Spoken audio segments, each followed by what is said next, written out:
Welcome, Gabrielle Trainer. I'm so excited to share you with the Psychologies audience, particularly in these very turbulent times. Thank you so much for joining us. Thank you for having me. So this month, we are going off-piste a little bit and thinking about how in times of uncertainty, we can start to doubt our enoughness. Can you tell us a little bit about why that happens? Yeah, I think it's because at the moment in particular, we are in such a time of uncertainty. We don't know so many things. Life is changing for us and how we're going to live it every day. Every day we've got news coming out and things are changing, and it's going to be different for a little while yet. And so with all this uncertainty, it just creates gaps in our knowledge, and nature abhors a vacuum, as Aristotle said. And so what we do to try and fill in these gaps is we make guesses and we suppose and we assume and we try to plug the gaps with what we think is going to happen. And because we have a natural negativity bias, all humans do, we plug those gaps with the worst case scenario. We catastrophize. We think of all the things that could go wrong, all the ways that we aren't going to be enough for ourselves, for our family, for our workmates. We're not going to be good enough. We're not going to be brave enough. We're not going to be able to cope with it all. And so we plug in these gaps, and that just adds to the uncertainty, adds to the feeling of not being in control, and adds to the feeling of not enoughness. Yeah, and it just creates this spinny feeling, which I hope you're going to help us with. So tell us about this month's experiment. Yep, so this month's experiment is a lovely, practical, get things out of your head onto paper action, which is going to be really helpful. So what I want everybody to do is get a piece of paper and a pen, draw a great big circle, and then draw a smaller circle inside, like a fried egg, as you might think. And then inside the smaller circle, you write all the things that are within your control. And on the outside circle, you write all the things that are outside of your control. So on the smaller circle, the inside your control, you'll have things like what I do, what I say, how I respond, what I do when I go about my everyday life. Outside of things, the things that are outside of your control in that circle are things like other people, what other people do, what other people say, what other people think of me, how other people react, how other people go about their business. Those are the things that you can't control. And the thing about being able to look at things, and you can get really specific in your life, what exactly is it that you're in control of in your life, and what exactly is it not, are you not in control of in your life? By getting that kind of specific, you can then let go of that big outer circle and say, I have no control over this.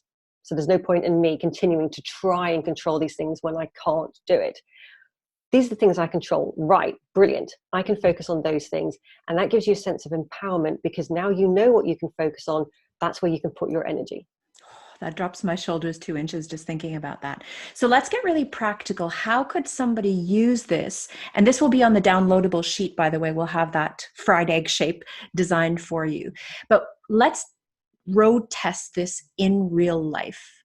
So in a situation right now that might feel a little bit anxiety provoking, like going into the supermarket, for example, which is, I went in there yesterday and it's just like that part of my brain was overactive. Like, oh my God, who's touched this trolley before me? Or the pin pad is a seething cesspool of germs. And, for somebody that meditates, that kind of surprised me.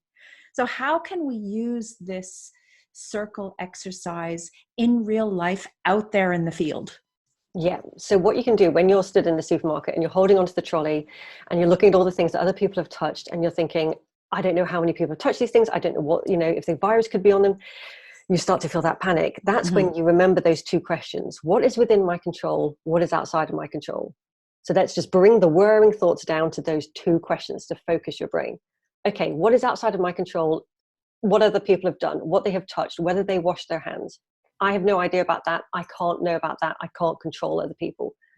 What can I control? I can control what I do with my hands. So I will make sure that I don't touch my face with my hands. I won't, bite my nails with my hand. I won't let those hands anywhere near me until I have got out my hand sanitizer or I've got to a sink and some soap and I've been able to give my hands a really good wash. That's what I can control in this situation where it feels like there's lots out of my control. Let me focus on that. Right, now I know what I'm doing. That's my plan. I'll carry on with my shopping.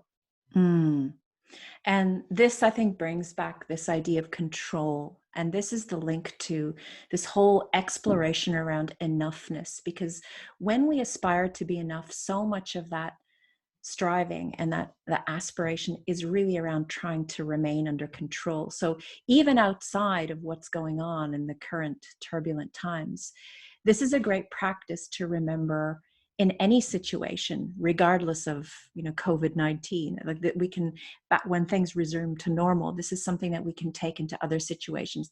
Is that inner sanctum of, is this under my control? What I think about me, is that under my control? What other people think about me? Yeah.